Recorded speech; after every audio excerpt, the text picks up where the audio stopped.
सावधान। ओम नमः सिद्धेभ्यो नमो अरिहन्ताणं नमो सिद्धाणं नमो आयर्याणं नमो वज्रायाणं नमो लोई सविसाहुणम्। लक्ष्मी निवास निलयं विलीन विलयं निधाय हरिवीरम् आत्मानुशासनमहं वक्षे मोक्षाय भव्यानाम्। आचार्य गुणभद्र स्वामी द्वारा विरचित आत्मानुशासन ग्रंथ। कल हमने वक्ता के गुण देखे थे कि जिनेंद्र भगवान की वाणी को कहने वाला वक्ता कैसा होना चाहिए, उस वक्ता में कैसे कैसे गुण होना चाहिए। 5वें 6वें श्लोक में हमने कल तक की चर्चा की है। अब आगे 7वें श्लोक में आचार्य गुणभद्र स्वामी सच्चे श्रोता का स्वरूप कहते हैं। किसका? सच्चे श्रोता का स्वरूप। कि यदि उपदेशक ऐसा हो तो शिष्य कैसा होना चाहिए। हमने वक्ता की बात तो बता दी कि वक्ता कैसा होना चाहिए, जिनवाणी को कहने वाला, सुनाने वाला, बोलने वाला व्यक्ति कैसा होना चाहिए, उसमें कैसे कैसे गुण होना चाहिए। लेकिन सुनने वाला भी तो, उसके लिए भी तो कुछ अनुशासन है या नहीं है। तो ये सुनने वाले में कैसे कैसे गुण होना चाहिए, इस प्रश्न का उत्तर यहाँ 7वें श्लोक में आचार्य स्वामी कहते हैं। शार्दुल में क्रीडित छंद है। भव्यः किं कुशलं ममीति विमृशन् दुःखाधृशभीतवान्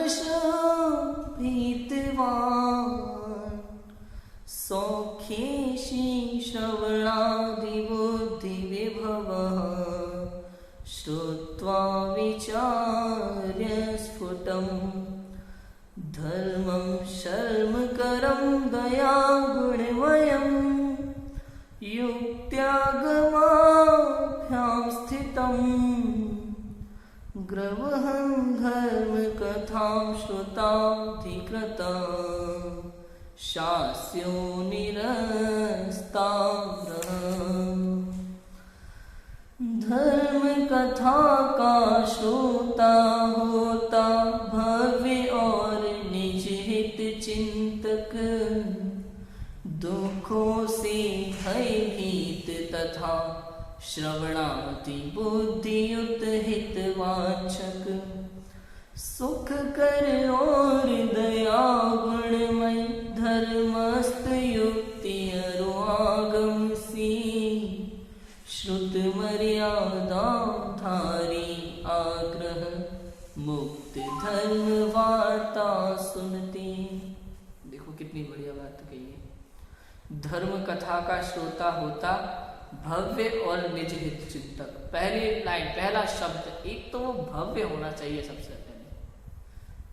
भव्य, देखो धर्म कथा सुनने के अधिकारी शिष्य में निम्न गुण होना चाहिए कि वह भव्य होना चाहिए, क्योंकि जिसकी होनहार भली ना हो उसका सुनना कार्यकारी कैसे होगा। भव्य किसे कहते हैं पता है? भव्य क्या होता है? भव्य की डेफिनेशन क्या है? भव्य किसे कहा जाएगा? कि जिसमें सम्यक दर्शन ज्ञान चारित्र प्रकट करने की योग्यता हो उसे भव्य कहते हैं। फिर से बोलो, जिसमें सम्यक दर्शन ज्ञान चारित्र अर्थात रत्नत्रय को प्रकट करने की योग्यता हो उसे भव्य कहते हैं, और जिसमें ये योग्यता नहीं है उसे अभव्य कहते हैं। क्या कहते हैं? अभव्य। भव्य का अपोजिट अभव्य कहते हैं। अर्थात जो रुचिपूर्वक निर्मल चित्त से जनवाणी को सुनता है वो भव्य है, निश्चित रूप से। कौन है वो? भव्य। भव्य ही नहीं, निकट भव्य है जो रुचिपूर्वक जनवाणी सुनता है। मैं नहीं कह रहा, पद्मनंदी पंचविंशतिका में पद्मनंदी आचार्य भी यही बात कहते हैं। अभी सुबह चल रहा है ना गुरुदेव श्री का प्रवचन पद्मनंदी पंचविंशतिका पर। पद्मनंदी आचार्य लिखते हैं तत्प्रति प्रीतिचित्तेन येन वार्ताभिः श्रुता निश्चितं स भवेद्भव्यो भावि निर्वाणभाजनम्।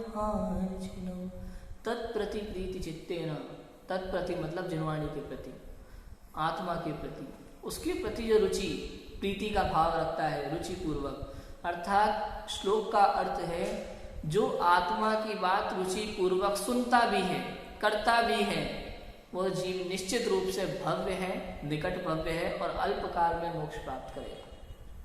समझ में आया? तो कह रहे हैं कि पहला कारण तो भव्य होना चाहिए, जिसके अंदर रत्नत्रय को प्रकट करने की योग्यता होना चाहिए, निर्मल परिणाम का धारक होना चाहिए, शांत चित्त होना चाहिए। और दूसरा पॉइंट देखो क्या लिखा है, उसे मेरा कल्याण किसमें है इसका विचार होना चाहिए, क्योंकि जिसमें अपने भले बुरे का विचार नहीं है वह सीख उपदेश क्यों सुनेगा। देखा, निज हित चिंतक, निज हित चिंतक, जिसमें भले बुरे का निर्णय करने की क्षमता हो, विचार करने की इच्छा हो, भले बुरे का विचार करने की, स्वयं का मतलब समझो। अब ये बहुत सिंपल है वैसे तो, लेकिन अगर समझाने बैठूंगा तो समय लगेगा। आज का समय ऐसा है जहां व्यक्ति अंधी दौड़ भागा जा रहा है, उसे अपने हित अहित की चिंता नहीं, विचार ही नहीं करता कि मेरा हित किसमें है किसमें नहीं, बस भागा जा रहा है, उसे लक्ष्य का पता ही नहीं है, बस भागा जा रहा है। जहां भीड़ दिख रही है वहां चलता जाता है। आज के समय में व्यक्ति कहाँ जाता है, जहां भीड़ दिखती है वहां दौड़ा चला जाता है। आज जब बच्चे का जन्म होता है ना, तो उसका करियर फिक्स कर दिया जाता है, या तो इंजीनियर बनेगा या डॉक्टर बनेगा। इस 2 लाइन के अलावा तीसरी लाइन नजर ही नहीं आती, समझ रहे हो? और होता भी यही ज्यादातर। इसके विषय में बहुत बोल सकता हूं, लेकिन उतना नहीं बोलूंगा कि विषय बाहर चला जाए। लेकिन फिर भी समझने की बात यह है कि श्रोता ऐसा होना चाहिए जिसे अपने कल्याण की चिंता हो, आत्महित की चिंता हो। 8 वर्ष की उम्र के बाद व्यक्ति स्वयं का निर्णय लेने के योग्य हो जाता है। उसके बाद उसके मन में प्रश्नों की बाढ़ आनी चाहिए। क्या आना चाहिए? प्रश्नों की बाढ़। अगर प्रश्न नहीं उठ रहे ना मन में, तो समझ लो उसे अपनी जिंदगी से कोई लेना देना ही नहीं है। जो चल रहा है चलने दो, मस्त मौजी, ऐसा वाला, जिसे अपने हित अहित का विचार नहीं है। ऐसा व्यक्ति लोगों को लगेगा भले ही देखने में, अरे वो तो अपनी मस्ती है मस्त, उसे नहीं है किसी बात की चिंता। ऐसा व्यक्ति तो वो लग रहा है वर्तमान में कि वो मस्त है, मस्त नहीं है, महादुख की ओर जा रहा है, वो अपना निर्भव व्यर्थ गवा रहा है यहाँ मौज मस्ती करके। ये भाव मौज मस्ती करने के लिए नहीं मिला, ये तो चिंतन के लिए मिला है, निर्णय करने के लिए मिला है, पुरुषार्थ करने के लिए मिला है और मोक्ष मार्ग में लगने के लिए मिला है। समझ में आया? तो बचपन से ही जीव को ऐसे विचार आने चाहिए। कैसे विचार? कि पंडित टोडरमल जी ने मोक्ष मार्ग प्रकाशक में श्रोता के स्वरूप में लिखा है। पहला पॉइंट, भली होनहार है जिसकी जिसको ऐसा विचार आता है कि मैं कौन हूं। सबसे पहला, मैं कौन हूं, जिसे ऐसा विचार है, मैं कौन हूं, मेरा क्या कार्य है, मैं यहाँ क्या कर रहा हूं, मेरे जो परिणाम हो रहे हैं वो क्यों हो रहे हैं, और जो परिणाम मेरे हो रहे हैं उनका क्या फल होगा। ये सारे प्रश्न हमारे मन में उत्पन्न होना चाहिए। जब तक जवाब ना मिले तब तक ढूंढते रहना चाहिए, जब तक पक्का ना हो जाए तब तक खोज में लगे रहना चाहिए। बिल्कुल यही मानव भव की सार्थकता है। इसके अलावा कोई भी काम हमारे करने योग्य नहीं। हाँ भैया, पढ़ाई लिखाई भी तो जरूरी है, हो सकता है भैया, नौकरी, घर गृहस्थी, पैसा कमाना, ये भी तो जरूरी है, हो सकता है। एक बात कहूँ आपसे मैं, आपको मार्केट में सब्जी लेने जाना है तो आप क्या करेंगे? आपको सब्जी चाहिए तो आप क्या करेंगे? सब्जी की दुकान पे जाएंगे तो सब्जी मिल जाएगी, कैसे मिलेगी? वो देखेंगे कहाँ मिलेगी जो अपन को चाहिए। हाँ, कैसे मिलेगी? सब्जी चाहिए तो हम सब्जी के पीछे भागते हैं या पैसे से सब्जी लाते हैं?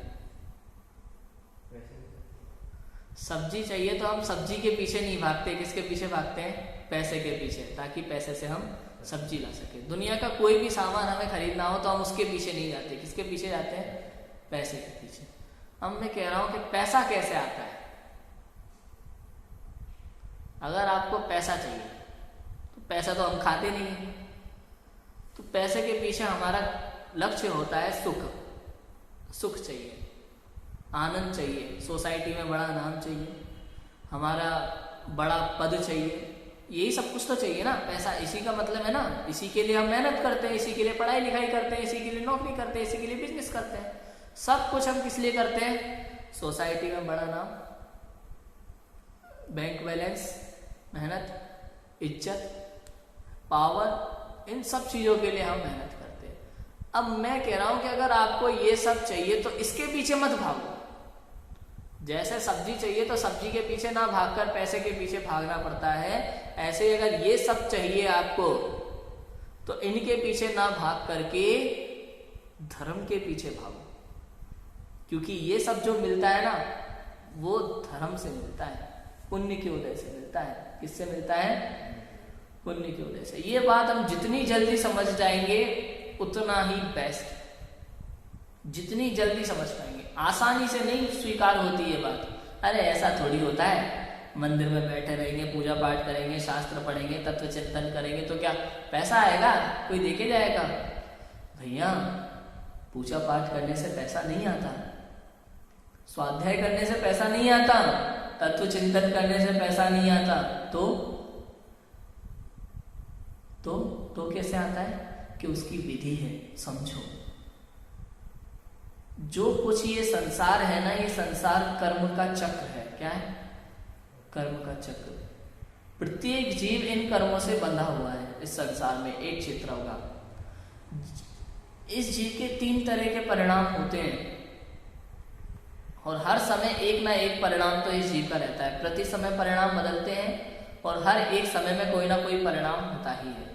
तो अन्य सभी धर्मों में 2 ही तरह के परिणाम हैं, एक शुभ और एक अशुभ। ये भैया अशुभ परिणाम से पाप बनता है और शुभ परिणाम से पुण्य बनता है, और पुण्य और धर्म उनके लिए एक ही बात है सभी धर्मों में। लेकिन हमारा जैन धर्म अनोखा है, एक विशेष है। यहाँ परिणाम 3 तरह के हैं, अशुभ परिणाम, शुभ परिणाम और शुद्ध परिणाम। जैसे ही जीव ने अशुभ परिणाम किया, जैसे ही अशुभ परिणाम किया, तुरंत ये जो कारमान और रंगलाएं चारों तरफ फैली हुई हैं, तुरंत जुड़ जाती है एक क्षेत्रावकाशी से। जैसे ही अशुभ परिणाम किया, पाप बन गया। जैसे ही शुभ परिणाम किया, पुण्य बन गया। और जैसे ही शुद्ध परिणाम किया तो निर्जरा शुद्ध।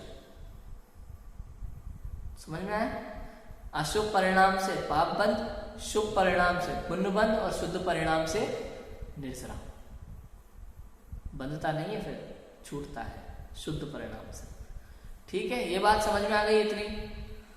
तो अब देखो, हम एक ना एक परिणाम हमेशा रहेगा, या तो शुभ रहेगा या अशुभ रहेगा या फिर शुद्ध रहेगा। तो अब आप सोच लो क्या करना है। अब देखो, जो कुछ ये आपको मिल रहा है वर्तमान में, आप इस बात को नक्की कर लेना, आपकी प्रत्येक समय की सुख और दुख की जो दशा हो रही है उसके पीछे सबसे बड़ा कारण आपके कर्म है। कौन है? कर्म। आपकी कर्म आपका कारण है सुख दुख की अवस्था का। आपने यदि पूर्व अवस्था में पाप किया है, अशुभ परिणाम किया है, तो उससे जो पाप बना था, उसका जो उदय हुआ, उसकी वजह से आप वर्तमान में दुखी हैं। पूर्व काल में जो आपने शुभ परिणाम किया था, उससे जो पुण्य बना था, उसका जो आज उदय है, इसकी वजह से आपकी सुखरूप अवस्था हो रही है। ये बात समझ में आ गई इतनी? तो अब देखो, अब आप सोचो कि पैसा कमाने से लाभ होगा, तो फिर हमारा पूरा गणित बेकार हो जाएगा। पूरा गणित बेकार हो जाएगा। क्यों? क्योंकि यार ऑलरेडी निश्चित है कि आपको कितना मिलना है। समझ में आया? वक्त तो बेकार लगाने से कोई मतलब नहीं है। तो करना क्या है कि जो पूर्व में पुण्य किया था उसका फल हमें वर्तमान में मिलने वाला है। अब वर्तमान में क्या करना है, फिर पुण्य करना है। क्या करना है, फिर पुण्य करना है। जब हम पैसा कमाते हैं ना, तो जो पैसा कमाया उससे मार्केट से सामान लिया है, तो अब आगे क्या करते हैं, और सामान चाहिए तो क्या करते हैं, और पैसा कमाते हैं। तो अब हमने जो पहले पुण्य किया था वो आज खर्च हो रहा है। सब कुछ मिल रहा है ना, हमें सुख सुविधाएं मिल रही है, वो आज खर्च हो रहा है। अब अगर वो खर्च हो गया और हमने अब पुण्य नहीं किया, तो फिर भविष्य में, समझ में आ रही है बात में क्या कहना चाह रहा हूं? आपको पूरा गणित समझा रहा हूं ये संसार चक्र का। ये सब विचार श्रोता को आने चाहिए, उसी समय प्रश्न खड़े होने चाहिए मन में, ये संसार में चल क्या रहा है। मुझे बचपन से ही बहुत प्रश्न थे, कई बार तो मुझे रोना आता था बचपन में, ये सोच सोच के। क्या सोच सोच के? कि मैं संसार में सबसे अकेला हूं, कोई नहीं है मेरा। जन्म से पहले मैं किसी को नहीं जानता था, पता है। ऐसा लगता था कि मम्मी पापा भाई बहन ये रिश्तेदार ये सब तो जन्म के बाद के हैं, इससे पहले मैं कहाँ था, क्या कर रहा था भी कि नहीं था, मेरा कोई अस्तित्व है या नहीं है। मरने के बाद ऐसा तो नहीं सब कुछ खत्म, मैं कहाँ जाऊंगा, रहूंगा या नहीं रहूंगा, मतलब मेरा कोई अस्तित्व है नहीं। ये सोच करके रोना आता था, डर लगता था, भय। बचपन से ये प्रश्न थे मन में, मैं जो कर रहा हूं वो किसके लिए कर रहा हूं, क्यों कर रहा हूं। जब भी कोई कार्य करता हूं तो उसके पहले प्रश्न उठता है, इससे मुझे क्या मिलेगा, ये मैं क्यों कर रहा हूं, इसका लाभ है या हानि है। ऐसे प्रश्न हमारे मन में होना चाहिए प्रति समय, हर कार्य को करते समय। समझ में आ गया? तो ये कर्म चक्र है, जैसे परिणाम करोगे वैसा फल मिलेगा। तो फिर एक प्रश्न आएगा, ऐसा तो होता नहीं है, ऐसे आप बैठ जाओगे धर्म कर करके, तो क्या बैठे बैठे आपको आपका घर बनाना है, फ्लैट बनाना है, मकान बनाना है, तो बैठे बैठे बन जाएगा क्या? अरे क्या बात कर रहे हो, मैं कह रहा हूं पुण्य का उदय हो तो बैठे बैठे मकान महल खड़े हो जाते। उदाहरण दूं क्या? उदाहरण दूं, द्वारिका नैमिनाथ और कृष्ण समुद्र तट पर जाए बैठे, देर नहीं हुई थी बैठे, कुछ समय हुआ था, समुद्र तट पर जाकर बैठे थे बस, और सौदामित्र की आज्ञा से वहां द्वारिका की रचना हो गई। द्वारिका जैसी वो नगरी कि पूरे खंड में, भरत खंड में, पूरे 6 खंडों में ऐसी कोई नगरी नहीं हुई। सबसे अद्भुत स्वर्ग जैसी नगरी, मध्य लोक में सबसे सुंदर, ऐसी द्वारिका नगरी की रचना उस समय हुई थी देवों द्वारा। किनके लिए? उनने पैसे दिए थे क्या उनको? खरीद के लाए थे कुछ ईंट, साबुन, सीमेंट वगैरह, रेत वगैरह, कुछ तो किया होगा, कुछ नहीं। तो कैसे हुआ? अच्छा, नैमिनाथ के लिए क्यों बनाई, किसी और के लिए क्यों नहीं किया उनने ये काम? कृष्ण के लिए क्यों किया, किसी और के लिए क्यों नहीं किया? इतने सारे लोग हैं पृथ्वी पे घूमते हैं फिरते हैं, उनके लिए भी तो द्वारिका बनाना चाहिए। भेदभाव नहीं हो गया कि भैया नैमी कुमार कृष्ण के लिए बना दी, दुनिया के बाकी लोगों के लिए नहीं बनाई, भेदभाव नहीं हो गया? नहीं, अरे जिसका पुण्य है उसके लिए है। तुम कितनी ही मेहनत कर लो दुनिया में, कोई फायदा नहीं। आपके सबसे, अगर सबसे महत्वपूर्ण है ना इस संसार में, सबसे महत्वपूर्ण कोई चीज है तो वो है हमारे परिणाम प्रति समय के। पंडित टोडरमल जी मोक्ष मार्ग प्रकाशक में लिखते हैं, अपने परिणामों की संभाल रखना। जो कुछ भी हो बस अपने परिणामों की संभाल रखना। संसार में कैसा भी अवसर आए अपने परिणाम निर्मल रखना। परिणामों की निर्मलता ही सबसे महत्वपूर्ण है, सबसे महत्वपूर्ण। उसी से सारे कार्य सिद्ध होंगे हमारे निर्मल परिणामों से। कैसी परिस्थिति आ जाए, परिणामों में निर्मलता रखो, आपको पता भी नहीं चलेगा आपका ये वर्तमान समय के निर्मल परिणाम आपको भविष्य में कितने सुख देने वाले हैं, अंदाजा नहीं लगा सकते आप। और वर्तमान समय के अशुभ परिणाम कितने दुख देने वाले। ये जो परिग्रह है ना, ये परिग्रह मिलता पुण्य के उदय से है, लेकिन पाप का कारण होता है। फिर से बोलो, फिर से। एक और लाइन बनाता हूं अच्छी सी। पुण्य का उदय पाप का कारण है। पुण्य का उदय, पुण्य के उदय से मिली हुई सामग्री पाप के उदय का कारण है। नहीं समझे? नहीं समझे? पुण्य के उदय से मिली हुई सामग्री पाप के उदय का कारण है। कैसे? कि आपके घर में एसी चल रहा है, इतना बढ़िया बड़ा फ्लैट है, नौकर चाकर है, सब कुछ है, ये सब मिला पुण्य के उदय से। अब इन सब में आप पुण्य के उदय से ये सब सामग्री मिलने के बाद आप इनमें रच पच गए, एसी में सो रहे हो, कितनी हिंसा होती है, एसी चलाने में कितनी हिंसा होती है, लाइट की इतनी लाइटिंग में कितनी हिंसा होती है, नौकर चाकर डेली 10 तरह का भोजन बन रहा है, खाना फिक रहा है, अन्न का, दुनिया भर की कितनी चीजें होती हैं। तो पुण्य के उदय से जो कुछ आपको मिला, आप विवेक नहीं रख रहे, परिणामों की निर्मलता नहीं रख रहे, दया भाव नहीं रख रहे, इस कारण से अब जो ऐशो आराम की जिंदगी से आप पाप कमा रहे हैं, ऐशो आराम की जिंदगी जो आप जी रहे हैं ना, इससे आपका पाप बन रहा है। तो पुण्य के उदय से मिली हुई सामग्री आपके पाप के उदय का कारण है। और आपको पता है नरक गति के लिए सबसे बड़ा कारण क्या है? डेफिनेशन बाल बोध की, नरक गति का कारण है बहुआरंभ बहुपरिग्रह। न क्रोध, न मान, न माया, ये सब तो छोटी छोटी कषाएं हैं। सबसे बड़ी बात है परिग्रह, बहुआरंभ बहुपरिग्रह। ये तृष्णा है, तृष्णा हमारी जो कभी बुझती नहीं, इकट्ठा करना। जितने भी राजा होते हैं ना, राजा महाराजा, जितने भी राजा होते हैं, अगर वो राजपाट त्यागते नहीं है तो नरक जाते हैं, पता है? चक्रवर्ती जो राज अवस्था में मरता है नरक जाता है नियम से। कोई भी चक्रवर्ती अगर मुनि पद धारण नहीं करेगा राजकाज त्याग करके तो नरक जाएगा। समझ में आ रही है बात? तो जितना आपके पास परिग्रह होगा ना, उतना आप अधोगति हो जाएंगे। इसलिए हमारे यहाँ जैन धर्म में सारे राजा महाराजा अंत में दीक्षा लेकर के मोक्ष मार्ग प्रशस्त करते थे, और जो नहीं ले पाते थे वो नरक जाते थे। देखो आप समझ रहे? ये बहुत समझने की बात है कि जो हम कर रहे हैं हमें लग रहा है कि हित है, लेकिन कहीं ऐसा तो नहीं कि वो अहित हो। हाँ, तो इसका विचार कर सके, उसे मेरा कल्याण किसमें है इसका विचार होना चाहिए। क्योंकि जिसे अपने भले बुरे का विचार नहीं है वह उपदेश क्यों सुनेगा? उसे मतलब ही नहीं, उसे तो जो दिख रहा है वही सही मान रहा है वो। देखो लौकिक पंक्ति है कि जिंदगी से बड़ी कोई सजा नहीं, और गलती क्या थी पता नहीं। लौकिक की पंक्ति है बहुत अच्छी, जिंदगी से बड़ी कोई सजा नहीं है और अपराध क्या है ये पता नहीं है। क्यों? हमें पता ही नहीं है पूर्व भाव में हम क्या थे, हमने क्या क्या पाप किए, हम किस कारण से सुखी है, किस कारण से दुखी है, हमें कुछ मालूम ही नहीं है। तो वर्तमान में जो हमें दिखाई देता है उसी में हम रच पच जाते हैं, लेकिन ये नहीं सोचते ये दिमाग भी तो कुछ है, ये जो है दिमाग ज्ञान जो है मेरा ये भी तो कुछ है। यहां से निर्णय तो करो आगे पीछे का, कुछ समझो तो सही संसार को देख करके। अरे जिन मंदिर में आकर के, जिन प्रतिमा को देख करके जिन्हें अपने स्वरूप का विचार नहीं आता,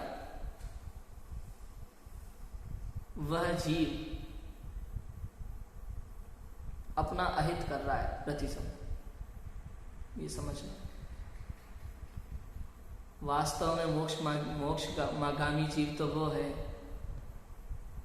निकट भव्य तो वो है जो जिन प्रतिमा को देख करके उसमें अपना विचार करता है, अपना स्वरूप देखता है। मंदिर में जिनेंद्र भगवान जो है ना, वो आईने की तरह है, हमारे लिए आईने की तरह, आईने की तरह है। जैसे दुकान से हम आईना खरीदते हैं ना, कांच, तो कैसे खरीदते हैं? दुकान पे जाएंगे, कांच खरीदेंगे तो पूरा चेक करते हैं टूटा फूटा तो नहीं है, सही है कि नहीं है, पैसे देना है ना, 50 रुपए का आएगा, जो भी आएगा 10 का 20 का 50 का, चेक करके लाते हैं कांच पूरा। लेकिन एक बार घर में उस कांच को लगा लिया, उसके बाद हम कांच नहीं देखते, कांच में खुद को देखते हैं। ऐसे पंचकल्याणक से पहले प्रतिमा को देखा जाता है, कैसी है, टूटी है, फूटी है, क्या है क्या नहीं है, सब अच्छे से, कहीं से कोई दोष तो नहीं है। लेकिन जब पंचकल्याणकों के बाद प्रतिष्ठित मंत्रों के बाद शुद्ध मंत्रों से प्रतिमा प्रतिष्ठित कर दी जाती है, उसमें जिनेंद्र भगवान की स्थापना कर दी जाती है, उसके बाद हम प्रतिमा नहीं देखते। वो फिर हम देखते हैं, हम उसके अंदर अपने आप को देखते हैं। समझ में आ रहा है बात? कांच की तरह है जनपति मां हमारे लिए। तो मेरा कल्याण किस में है, इसका विचार होना चाहिए, क्योंकि जिसे अपने भले बुरे का विचार नहीं है वो उपदेश क्यों सुनेगा? जिसे मतलब ही नहीं है अपने आप के हित से, जो लग रहा है, जो दिख रहा है, उसके पीछे भागा जा रहा है। थोड़ा मजा आता है तो भागा जाता है। संसार रक्ष सुना है ना? संसार रक्ष, वो शहद देख रहा है, जानबूझ करके देख रहा है कि नीचे 4 सर पे एक अजगर है, 4 नरक गति, 4 गति, मनुष्य, तिर्यंश, नरक और स्वर्ग, और अजगर निगोद। उधर से सफेद चूहा, काला चूहा दिन रात लकड़ी डाल को काट रहे हैं। मधुमक्खियां, हाथी सब हैं, लेकिन वो शहद के लिए जरा सा सुख दिखता है तो उसमें दृष्टि लगाता है, इतने सारे दुख भूल जाता है। संसार के अनंत दुख दिखाई नहीं देते हमें थोड़े से सुख के पीछे। ये इंद्रिय सुख ऐसा है, सुखाभास ऐसा है। अब विवेकी पुरुष वही है जो इन सुखों के बीच भी अपने अनंत दुखों को देख लेता है। शहद को छोड़ करके जो बाकी चीजों पे ध्यान दे, वही विवेकी पुरुष है। समझ में आ रही है बात? तो वो श्रोता है यहाँ, ऐसा श्रोता होना चाहिए। दुखों से बहुत अधिक डरता हो, क्योंकि जिसे नरकादि का भय नहीं है वह पाप छुड़ाने वाला शास्त्र क्यों सुनेगा? बताओ। जिसे उन सांपों का भय नहीं है, अजगर का भय नहीं है, हाथी पेड़ तोड़ रहा है, प्रति समय आयु घट रही है, जिसे उसका भय ही नहीं है, वो शास्त्र क्यों सुनेगा? वो शहद खा रहा है, वो नहीं सुनेगा गुरु की बात, नहीं सुनेगा। कुछ जीव ऐसे ही होते हैं जिन्हें फर्क ही नहीं पड़ता अपने अहित को लेकर के। जैसे नशा करने वाले, भले ही उसको 5 रुपए की विमल के पैकेट पर अब कितनी बुरी बुरी बातें लिख दो उसकी, फिर भी वो खाना नहीं छोड़ते। हाँ, ऐसे ही इस संसारी जीव की हालत है। आप इस संसार के चाहे कितने नरक के दुख गिना दो उन्हें, तो उन्हें फर्क नहीं पड़ता। वो पाप करना नहीं छोड़ते, अपना स्वभाव नहीं छोड़ते। जब कोई मर जाता है ना, खत्म हो जाता है, तो जाते हैं बढ़िया ज्ञान की बातें करते हुए, वैराग्य की बातें, कितना बढ़िया था, इस संसार का कोई भरोसा नहीं है, कब आज तुम्हारा नंबर है, कल इनका नंबर है, पूरी बात करते हैं। और फिर लौट करके आके नहाते हैं। तो जब नहाते हैं ना, तो नहाने के बाद शरीर के साथ साथ वो वैराग्य भी साफ हो जाता है। समझ में है? पूरा वैराग्य निकल जाता है पानी के साथ उनका। वापस दुकान में, चलो ठीक है यार, मन जीना मरना तो चलता रहता है, चलो दुकान पे ग्राहक बैठे होंगे। हाँ, फिर से वही चीज। लेकिन यहाँ उसकी बात नहीं। जो दुखों से बहुत डरता हो, जिसे नरकादिक से भय लगता हो, जिसे पाप से भय लगता हो, जिसके हृदय में दया हो, जो प्रति समय ऐसा विचार करता हो कि अगर मैंने ये कार्य किया तो कहीं ऐसा तो नहीं, इससे मेरा नुकसान होने वाला है। मेरा नुकसान मतलब शरीर संबंधी नुकसान नहीं, आत्म संबंधी नुकसान। समझ में आया? कहीं मेरी गति न बदल जाए, कहीं मैं अधोगति का पात्र न बन जाऊं, ऐसा विचार। और वह सुख का अभिलाषी होना चाहिए, क्योंकि जो भविष्य में सुख चाहेगा वही धर्म साधन कराने वाला शास्त्र सुनेगा। सुख का अभिलाषी होना चाहिए। सुख का अभिलाषी होना चाहिए मतलब करोड़पति बनने का अभिलाषी नहीं, बड़ा आदमी बनने का अभिलाषी नहीं, वैसा नहीं। सुख का अभिलाषी माने सच्चे सुख का अभिलाषी होना चाहिए, जो आत्म सुख को चाहता है, जो सच्चे सुख को चाहता है, जो भव में भटकना नहीं चाहता, जो आत्मा के अतीन्द्रिय सुख को प्राप्त करना चाहता है, जो ऐसे सुख को चाहता है जिसके बाद अब कभी दुख ना आए। ऐसे सुख की बात है कि जो सुख का अभिलाषी होना चाहिए, क्योंकि जो भविष्य में सुख चाहेगा वही धर्म साधन कराने वाला शास्त्र सुनेगा। हर कोई को पल्ले नहीं पड़ेगी ये बात। अपने यहाँ एक बात कही जाती है, शेरनी का दूध सोने के पात्र में ही ठहरता है। ऐसे ही ये तीर्थंकरों की वाणी है। बुद्धिमानी जीव के हृदय में उतरती है, हर किसी के हृदय में नहीं उतरती। अज्ञानी के हृदय में उतरती है, लेकिन बुद्धिमानी के हृदय में उतरती है, हर किसी के जीव में उतरती नहीं है। उसमें श्रवण आदि बुद्धि का वैभव, भौतिक विशेषताएं होना चाहिए, क्योंकि इनके बिना शिष्य बिना नहीं होता। समझ में है? श्रवण आदि बुद्धि का वैभव, आदि शब्द से और भी है, कि शुश्रूषा, श्रवण, ग्रहण, धारणा, विज्ञान, ऊहापोह, तत्वाभिनिवेश, ये तत्वाभिनिवेश ये सब है इसमें। ये गुण उसमें होना चाहिए। बुद्धि का वैभव होना चाहिए, सुनने की क्षमता होना चाहिए, बुद्धि का वैभव जो सही गलत का निर्णय कर सके। ऐसा भी नहीं कि सामने वाला ज्ञान दे रहा है, अपन ने उसने कह दिया, अपन ने मान ली, हो गया काम, कि बेटा इसको ऐसे नहीं ऐसे कर लो, ऐसे नहीं। अगर हमें लगता है कि ऐसे करना ज़्यादा बेटर है तो हमें अपने हिसाब से ही करना चाहिए। मैं ये नहीं कह रहा सुनो नहीं, सुनो सबकी, करो मन की। एक बार सबकी बात सुनो, उस पर विचार करो, विचार के बाद ही निर्णय लो। बारंबार विचार करके ही निर्णय करना चाहिए, बिना विचारे निर्णय कभी नहीं करना चाहिए। तो देखो क्या पॉइंट लिखे हैं, विशेषताएं निम्नानुसार हैं।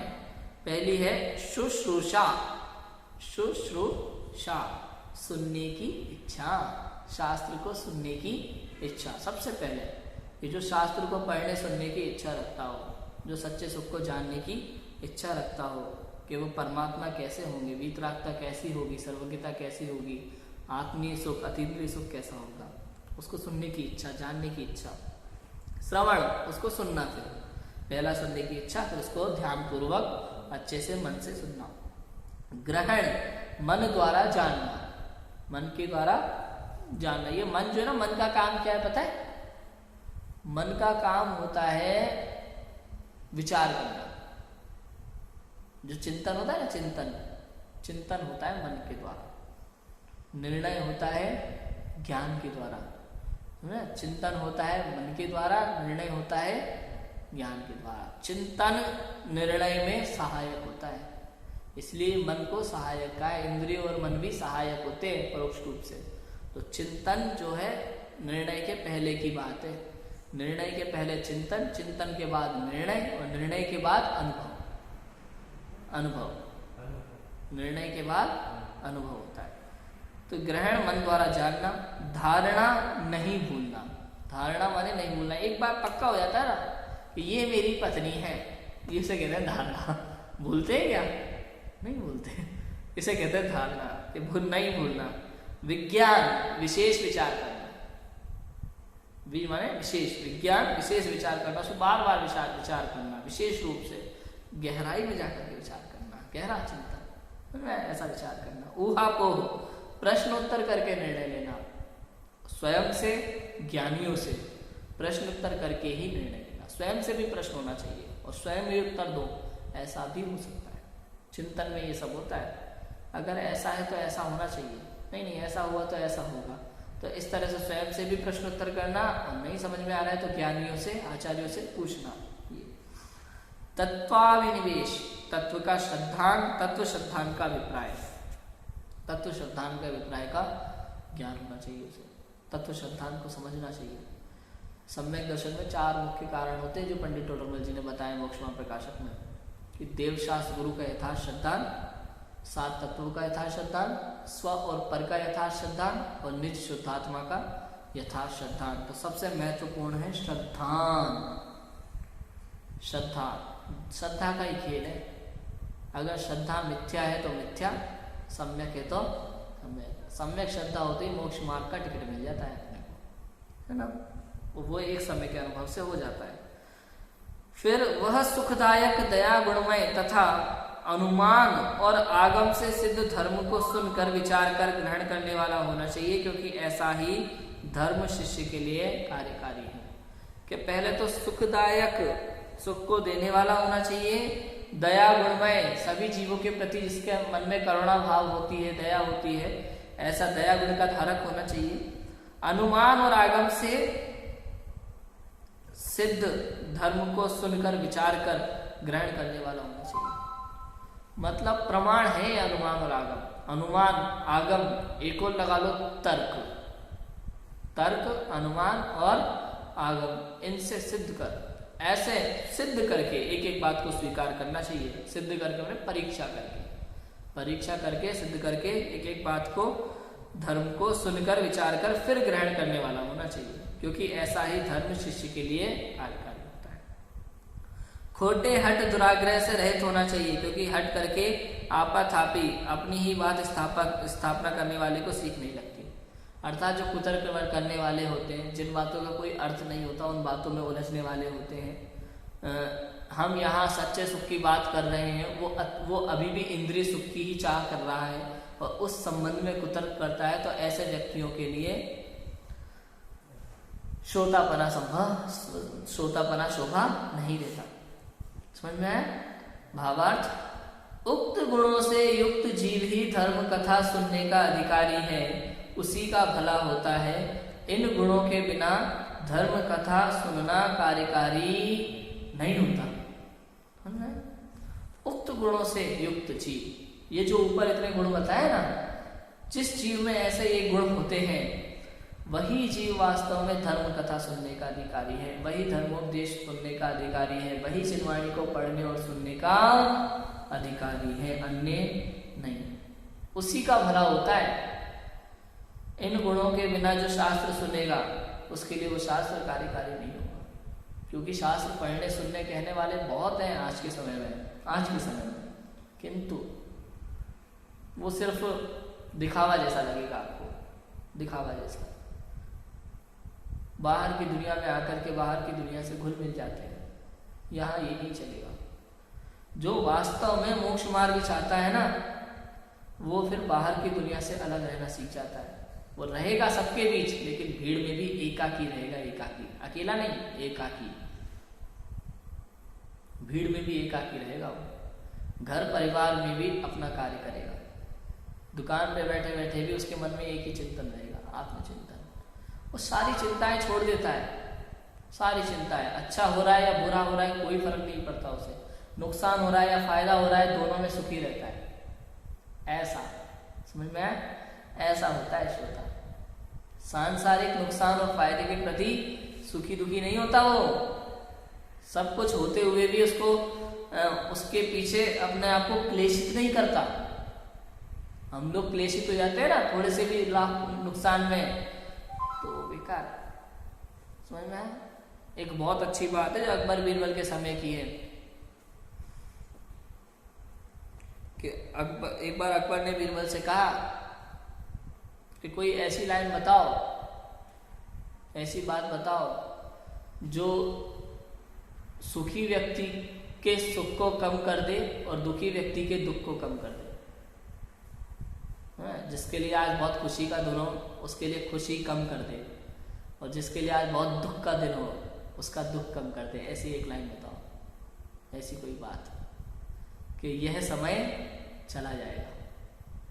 एक लाइन बस, यह समय चला जाएगा। आज आपकी बहुत खुशी की बात हुई है ना, आज तो आपको वो लाइन दिख जाए, यह समय चला जाएगा, तो बस खत्म। ऐसे ही बहुत दुख की बात हो तो ये समय चला जाएगा। सुख दुख तो चलता रहता है संसार में, हमें सुख दुख से परे आत्म स्वभाव को जानना है।